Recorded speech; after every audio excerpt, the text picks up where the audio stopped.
author of Tripping Over Canvases, How to Open Your Own Art Gallery with No Experience, and art director here at Above Art Studios, located at 55 Moore Street, downtown New Brunswick, New Jersey. Welcome to this episode of Art Life.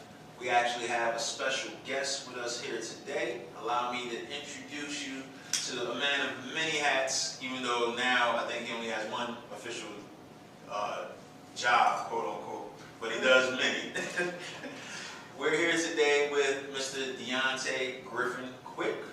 Deonte, how are you? How you doing, bro? Thanks for coming down. Appreciate it. So Deonte made it down to help us understand things from an art administrative perspective, from a little bit different mediums as well too. So, to my knowledge, Deonte is with the New Jersey Theater Alliance, correct? That's correct. What's your capacity with the Theater Alliance? I'm currently the manager of programs and services. Okay, that sounds awesome. That's all right. Okay, so all the programs you get to pick which programs you guys do and don't do? Not necessarily, because we have some that are just kind of core programs of Okay. the Alliance that have been in existence for a while, where I kind of come in as implementation of those and then looking at, new possible programs that we can create based on partnerships that we currently have or just new initiatives that we want to start as the organization evolves. How long you been with the theater? I have been with them for 4 years, but have just been doing this particular role for about 1.5 years now. Okay. How'd you end up with the theater? I actually started off as an intern. I met our executive director he actually came to one of my courses when I was in college and was a guest speaker, and I connected with him afterwards. And from there, just applied for an internship, and they liked me and kept me. And then they made me a part-time associate now. Got promoted to this position. So it's about who you know, networking. It is, and meeting the people. And taking initiative and, being on it to actually go and put yourself out there to be seen too. What'd you go to school for? I went to Kane University for Theater and Communications. Oh, okay. Yeah. So you went with the knowing that you wanted to be on the administrative side, or you going to theater to be theatrical? I was going to be an actor, knowing that I would probably do management and administration later at some point, but it was never my goal to kind of come right out of school and be an arts administrator. I just kind of fell into it and liked it and stayed, but yeah, that was never like the plan initially. So they took you away from the big screen or the big stage? They didn't take me away. It was an opportunity at the time that felt comfortable for me, and I knew that I made the right decision once I was doing it. But at first I was like, yeah, I want to be doing this, but I also knew I was passionate about administration, and I was kind of good at it, I would say that. But, so it definitely didn't take it away from me, but I'm definitely planning to get back into my more creative side, and performing and can't do too much right now. But yeah, I was going to ask you when the last time you performed. 2019, right before the pandemic started, I was doing a show down at McCarter Theater in Princeton. That ended in December. Pandemic started in March. Okay. All right, got a thespian over here. A little bit. All right, nice. So, do you sing as well too? Because I know with theater, like you gotta kind of have that double whammy. The act and the sing. I do a little bit. I never tell anyone like I'm a singer first. I'm an actor who sings. Okay. That's my go-to. All right, well, shoot. I wish Tyler Perry was still doing plays. Listen, he might be doing something. So if he's watching, you call me. All right, definitely nice. So have you now that you know the administrative side, because I have come to find that a lot of artists, have tons of ideas, tons of things, that they want to do, and then, depending on the medium, they might be able to create a product, or from this side, maybe, actually write a stage play, but then where do you go from there? So the disconnect between the artist and our administrator typically is, unless you happen to be an artist yourself as an administrator, as both of us happen to be, you're stonewalled. It's like, all right, I did this, but where do I go with it? You know, I can have the greatest, you know, piece of art in the world, but if nobody's going to see it,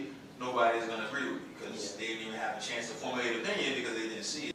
So how can an artist that doesn't know the arts administration side get the administration side taken care of if they're not familiar with it themselves? Really, it's about connecting with someone who knows it and connecting with somebody who knows your specific art form too. And I see a big difference in that. You know, sometimes artists or creators will just go to somebody who has like a business mind or, you know, some kind of management perspective, but they don't know their industry.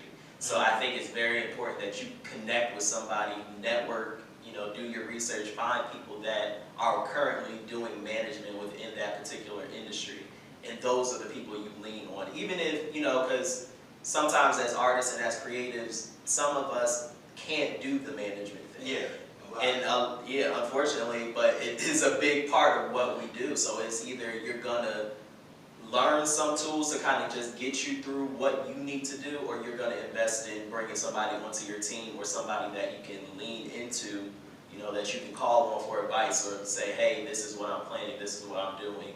What do you think about it? So I think it's really about having somebody who knows your industry to really be an asset to you in whatever your creative process is.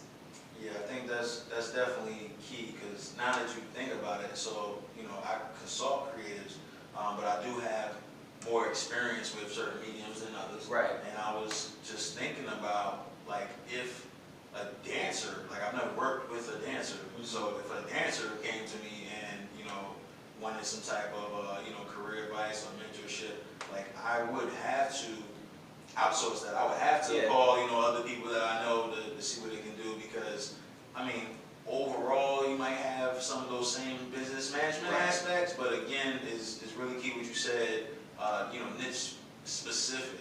Right. You know, like maybe someone in theater might not know the differences of qualities of paint or, you know, time drying or moving or storing. You know, you might not even know what range of temperatures to keep stuff in between now is warping and different things that you kind of only get if you had experience in that field. Right. You know, I might not know what shoes to recommend or anything like that.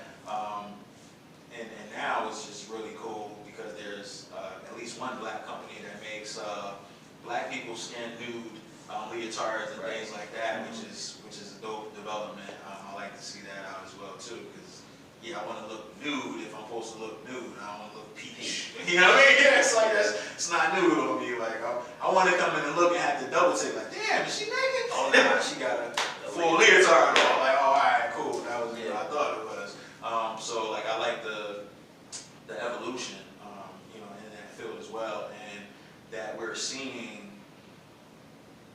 I don't know if, well, I guess they kind of were there, because I know of like, you know, like Debbie Allen and things like that, but I'm able to see more and more people of color in that position of calling the shots of producing shows, you know, of, you know, bringing the people in, you know, recruiting and marketing the shows, and developing the artists, which I would hope would make the artists who look similar to us feel more comfortable. Yeah. Hopefully. I mean, ideally. Right. Do you see any differences between maybe some of what's the word I'm looking for? The motivation or the feeling behind doing something when you're working with people of color? Like, is any differences you think? Are you more comfortable working with people that look like us? Honestly speaking, no, to a certain degree, because just the way that I've been brought up, like I always had, you know, people of different backgrounds, people of different races in my, you know, kind of general area, and people that I worked with, you know, went to school with. When I went to school in high school, I was one of two black males at Okay. one point in the entire school. So like I was always used to like having people of other backgrounds and people who didn't look like me. So that's why it wasn't as much of a culture shock when I came into a predominantly white field, even because I already had the skills and knowledge of how to work with people. Yeah, sometimes like in conversations, you know, just depending, and I think it depends more on the person more than like what background they come from. You know, I think I tend to cleave to people like you who I can, you know, have a conversation with easily versus like somebody who won't, you know, who may not get me or understand my experiences or how I identify. But even still, sometimes those are just interpersonal skills that you just develop to make it easier to talk and connect with people and work with them and collaborate. So I want to ask, because I have this little hiccup now, because I'm an arts administrator, that some people don't even know, or some people might know and forget that I'm also an artist. Right. Like, it's kind of hard for me to introduce myself as, or like, it's not as simple as I would like it to be, let me say, to be represented as both.